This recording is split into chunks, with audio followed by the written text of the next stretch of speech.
உலகத்திலேயே மிகப்பெரிய வணிக நகரமான மும்பைல நாளுக்கு நாள் சைபர் கிரைம் அதிகமாயிக்கிட்டே இருக்கு அப்படிங்கிற அறிக்கை ஒண்ணு வெளியாகி இருக்கு.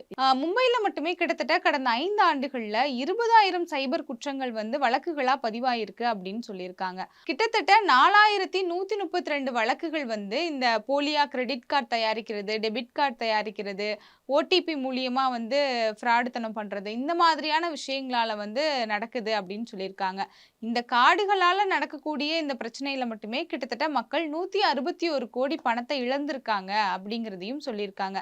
மொத்தமா இந்த 5 ஆண்டுகள்ல கிட்டத்தட்ட 2,000 கோடிக்கு மேல பணத்த மக்கள் இழந்திருக்காங்க இந்த சைபர் குற்றங்களால அப்படிங்கிறதும் நமக்கு தெரிய வந்திருக்கு.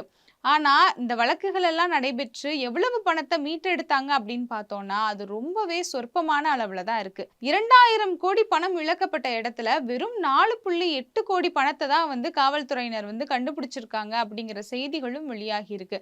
அப்படி பார்த்தோம் அப்படின்னா 2,000 எங்க இருக்கு? 4.8 கோடி எங்க இருக்கு? இந்த இடத்துல நமக்கு காவல் அதிகாரிகள் மீதும், சைபர் கிரைம் டிபார்ட்மெண்ட் மீதும் மிகப்பெரிய சந்தேகங்களே எழும்ப ஆரம்பிக்குது. அது மட்டும் இல்லாம இருக்கக்கூடிய மக்கள், அதாவது இந்த சைபர் குற்றங்கள்ல பாதிக்கப்பட்டவங்களாக இருக்கட்டும், இல்ல அந்த மாரி பாதிக்கப்பட்டவங்களுக்கு தெரிஞ்சவங்களா இருக்கட்டும், அவங்க என்ன சொல்றாங்க அப்படின்னா, இந்த மாதிரியான பிரச்சனைகள் தொடர்ந்து நடந்துகிட்டே தான் இருக்கு. ஆனா இது குறித்து அந்த வங்கியில போய் நம்ம கம்ப்ளைண்ட் பண்ணாலோ, அவங்க இதற்குறித்து அந்த நடவடிக்கை எடுக்கிறதுக்கே நீண்ட நாட்கள் தாமதமாகுது. அப்படி இல்லன்னா இது குறித்து சரியா ரெஸ்பாண்ட் பண்ண மாட்டேங்கிறாங்க அப்படின்னு சொல்றாங்க. அது மட்டும் இல்லாம காவல் நிலையங்கள்ல போய் கம்ப்ளைண்ட் பண்ணா கூட இது குறித்து சரியாவே ரெஸ்பாண்ட் பண்ண மாட்டேங்கிறாங்க. இது குறித்து ஒரு நடவடிக்கைகள் எடுக்கிறதுல நெறைய சுணக்கம் இங்க இருக்கு அப்படின்னு மக்களும் இது குறித்த குற்றச்சாட்டுகள முன் வச்சிருக்காங்க.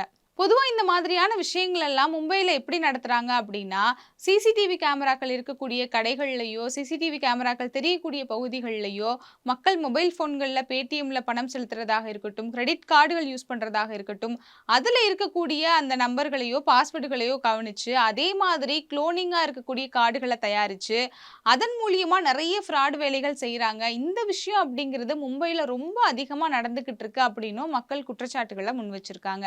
பொதுவாகவே இந்த நாட்டோட வளர்ச்சி அப்படிங்கிறது இன்னைக்கு தொழில்நுட்பத்த அதிக அளவுல சார்ந்து தான் இருக்கு. அப்படிங்கிறப்போ அதுல எந்த அளவுக்கு நல்ல விஷயங்கள் இருக்கோ, அதே மாதிரி கெட்ட விஷயங்களும் இருக்கும் அப்படிங்கிறது நமக்கு தெரியும். ஆனா இதிலிருந்து எப்படி இந்த நாட்ட இந்த அரசாங்கம் மக்கள காப்பாத்துது, அதுலருந்து இந்த மாதிரியான விஷயங்கள மக்களுக்கு எப்படி உறுதுணையா இருந்து, இந்த மாதிரியான தவறுகள் நடக்காம பாத்துக்கிறது, அப்படியே நடந்துருச்சுனாலும் எப்படி நடவடிக்கை எடுக்கிறது அப்படிங்கிறதுல தான் நம்மளுடைய அடுத்த கட்ட வளர்ச்சி அப்படிங்கிறதே இருக்கு. அப்படி இருக்கும்போது இந்த சைபர் குற்றம் அப்படிங்கிறது நாளுக்கு நாள் அதிகரிச்சுக்கிட்டு இருக்கிறது நமக்கு மிகப்பெரிய அச்சத்தை உண்டு பண்ணுதுன்னே சொல்லலாம். இதற்கு எதிரா மக்கள் கம்ப்ளைண்ட் பண்ணும்போது சரியா நடவடிக்கை எடுத்தா மட்டும் தான் இத சரி செய்ய முடியும்.